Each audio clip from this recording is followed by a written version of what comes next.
AOC. People love Jasmine Crockett. People love Eric Swalwell and the like. And I think that the Democratic Party should put the people out there who the people want. They should put the politicians out there who the people want, who they're asking for, who are meeting the moment with the same energy that they're not asking for AOC. Yes, they are. The people you party with No. The people I party with don't like AOC. Oh, please. No, they don't at all. Well, most people don't. But she's AOC, very far left. Let me tell you why I'm saying that. Is this. When I first became a public defender, I had no criminal defense experience. And I walked in and I told my boss, Charlie, I said, listen, you should hire me. He said, why? I said, because I'm black. Charlie looked at me like I was crazy. Person Crockett is part of the new trend where informality is okay, where formality used to reign. Yeah. Okay, fine. That's been going. A podcaster talks or some shit. Fuck it, man. Can you imagine, I don't know, Obama saying, man, dude, this shit is whack and fuck it. Just slap me. I'm fucking over it. I mean, come on. Bill Maher slams Rep. Jasmine Crockett, and the Democrats' game plan. Bill Maher didn't hold back on his latest show. He called out Congresswoman Jasmine Crockett, saying she acts more like a TikTok star than a serious politician. Maher also took a shot at the Democratic Party as a whole, blasting what he sees as a weak and misguided strategy. He made it clear something needs to change. People filming us in the bathroom. How many of these trannies are taking selfies? These men are taking selfies in women's spaces, in the bathroom. It's gross. It's disgusting. So if we're going to talk about civil rights, let's talk about the rights of women in this country and how you are stripping them away every single day. And you're doing it in your legislation, you're doing it in your messaging, you're doing it on X. You're making women feel unsafe in this country. And you're making the opportunity for women and girls to be raped, to be sexually abused in this country, even greater than they've ever been. So don't come over here with your attitude and talk to me about rights when you're trying to take my rights as a woman, a rape survivor, away. Thank you, Mr. Chairman. Maher laid it all out clearly. He said the Democratic Party is getting off track by choosing flashy personalities over real thinkers. And this wasn't just a random rant. Maher came ready, backing up his points with solid examples. He specifically called out Rep. Jasmine Crockett and Rep. Alexandria Ocasio-Cortez, saying they seem more focused on going viral than getting real work done. According to Maher, it's all about performance now, not policy, and he made sure everyone watching got the message. We got there because I tried to make it clear how many civil rights, it doesn't just boil down to one conversation, but I can see that somebody's campaign coffers really are struggling right now. So she gonna keep saying trans so that people will feel threatened. And child, listen, I want y'all to tell me whether or Do not call me a child. I am no child. I want Don't to even find start. out I am a grown which woman. of those emails actually have. Chairman, I am reclaiming my time. You will not do that. I am not a child. I am reclaiming my time. If you want to take it outside, Mr. Chairman, the committee is not in order. Order. Point of order. Order. Chair recognizes Ms. Crockett. No, point of order, Mr. Chairman. State your point. Is it allowed in the rules for a member to incite violence against another member? I mean, she said she wants to take it outside with. Hey, I have the First Amendment right too. And so I'd like those words to be taken down. I am moving to have those words taken down. I believe it's against the rules. Going outside doesn't incite violence. You have a conversation that isn't. The committee will suspend. The member will state the words he wishes taken down. And it didn't stop with Maher. Another guest jumped in and went straight for Rep. Crockett. No filters, no soft language. She delivered blunt, unapologetic criticism that cut right to the point. Every comment landed hard. No rambling, no dodging. Just clear, direct shots at Crockett's whole approach. When Crockett finally responded, it was more of the same.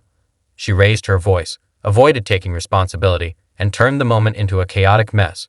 It was exactly what many have come to expect, more noise than leadership. At this point, it's less about strength and more about spectacle. For someone in their 40s, the loud and proud routine is starting to wear thin. It's not inspiring. It's uncomfortable to watch. If the Democratic Party doesn't start shifting away from this influencer-style politics soon, it could seriously backfire. And just as things were heating up, Don Lemon stepped into the spotlight. AOC. People love Jasmine Crockett. People love Eric Swalwell and the like. And I think that the Democratic Party should put the people out there who the people want. They should put the politicians out there who the people want, who they're asking for, who are meeting the moment with the same energy that they're not asking for AOC. Yes, they are. The people you party with No. The people I party with don't like AOC. Oh, please. No, they don't at all. Well, most people don't. But she's AOC, very far left. Let me tell you why I'm saying that. Because because people will vote for AOC and Donald Trump on the same ticket. Because they're authentic.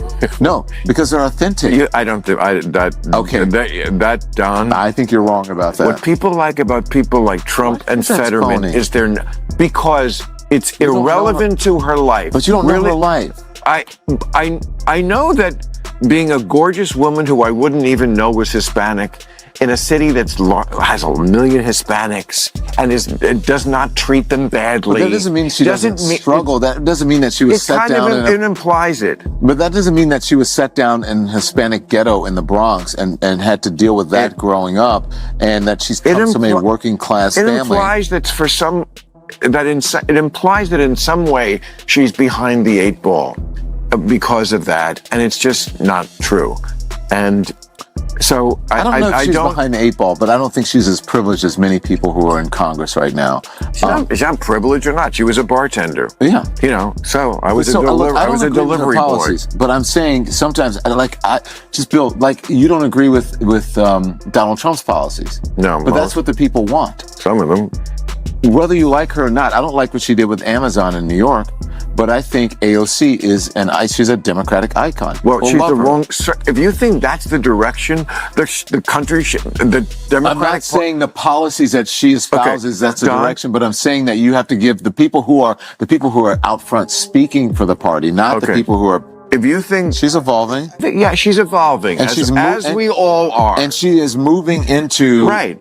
She understands the game a little bit more. And if you notice, she is sort of becoming a sort of normal kind of Democrat in many ways. Yes. I think she's great. She's a very smart tactic. She's great. Very smart. Let's get behind that. And then came Don Lemon, and things got even hotter. Bill Maher hit him with a hard truth, and Lemon didn't even have time to react. It was a verbal knockout, plain and simple. Let's be honest. Don Lemon has become one of the most out-of-touch voices to come out of CNN. He's known for doubling down on shaky opinions while cheering on political figures who just aren't ready for serious leadership. It's like he's stuck in a world where bad takes get applause and the facts don't matter. And Maher wasn't having it. He called it out loud and clear. Right now is that if we continue down this road, then we will not have a rule of law, because we have people that are currently serving and they're saying things like, ignore the judge's order. What it means to have law and order in this country is that you follow the order and you go through the appeals process, even if you dislike what the judge did. Thank you. And I'm going to note that when Miss Ocasio-Cortez, or AOC as we know her, filed articles of impeachment on Justice Thomas and Alito, Ms. Crockett was one of the co-sponsors along with Mr. Cohen, both members of this committee. It does seem interesting that when the shoe is on the other foot, everyone is self-righteous. Wow. And I think this is a good example. For the last 3 hours, I have had to listen to one side talking about impeachment as though it was the nature of this hearing. You can tell the party's in trouble when even Don Lemon won't admit what's plain to see. He keeps backing the same overexposed figures, the same loud voices, and acts like the audience can't see through the performance. At some point, it stops being loyalty and starts looking like denial.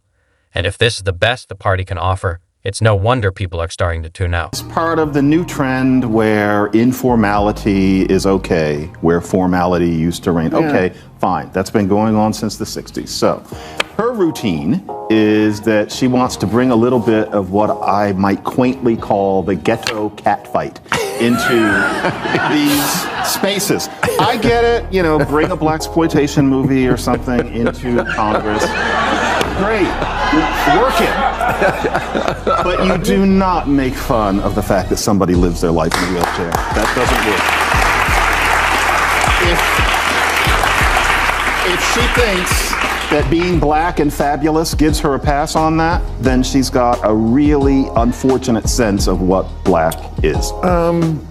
Well, what do you think, Ricky? And let's not kid ourselves. Plenty of people around Jasmine Crockett aren't thrilled with how things are going. They're just too afraid to say it out loud. You can feel the tension. That silence speaks volumes. Folks are tired of the same old policies dressed up with flashy slogans. For years, the left has relied on drama instead of delivering real results, and people are worn out. Now, pay attention to what happened right after Bill Maher brought up Crockett. His response to Don Lennon? Brutal. No sugarcoating, no dancing around. Just straight-up truth that landed hard. It was clear, sharp, and impossible to spin. And just when you thought it couldn't get any worse, Crockett made it worse.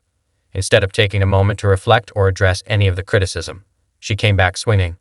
But not with facts. She dodged the issues, threw around buzzwords, and turned it all into a dramatic scene. At that point, it stopped looking like leadership and started looking like a reality TV audition. And people are noticing. Just an example of when they go low, we go lower. And the Democratic Party is going to lose if they try to use kind of MAGA world tactics back at them. I think that if the Democrats want to succeed in the future, they need to be the party that is normal, that are stand-up people, that do not take the cheap shots back. But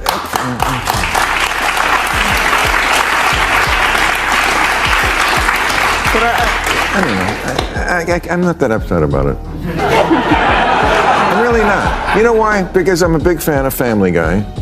And they have... Am I wrong? Every week. I mean, one of the characters, Joe the cop, is in a wheelchair, and every week there's 20 jokes about him being in a wheelchair, and nobody died. And like, I just think everybody has to, like, lighten up a little. Yeah, it's terrible to be in a wheelchair, but, you know, it's not like it's news to him. I don't know. I'm a free speaker. I adore Family Guy. I've seen every episode, but that wasn't a cartoon. This is real life, and she was saying it with dismissive hostility, as opposed to the cartoonish, we can get away with it because we're drawn. Jasmine Crockett is not drawn, and neither is Abbott. I see a distinction, although I see what you mean. Okay. Yeah. The wildest part. Crockett dragged AOC into it too, like they were some political influencer do. Both leaned hard into the strong woman image, but instead of showing real leadership, they came off more like social media stars chasing attention. Every time they speak, it feels more about trending online than tackling real issues. Meanwhile, everyday people are struggling, and this is the energy we're getting from those in office. Big speeches with no solutions, loud attitudes with no real answers, anger with zero results. It's starting to feel less inspiring and more embarrassing. And it's not just Bill Maher saying it anymore. Other voices are starting to chime in. Journalists, former allies, even folks inside the party. Quietly, they're all saying the same thing. This isn't working. The longer the spotlight stays on people like Crockett and AOC, the more the party drifts away from what really matters. And if someone doesn't step in soon, the Democrats won't just risk losing the next election. They'll lose the trust of the people altogether.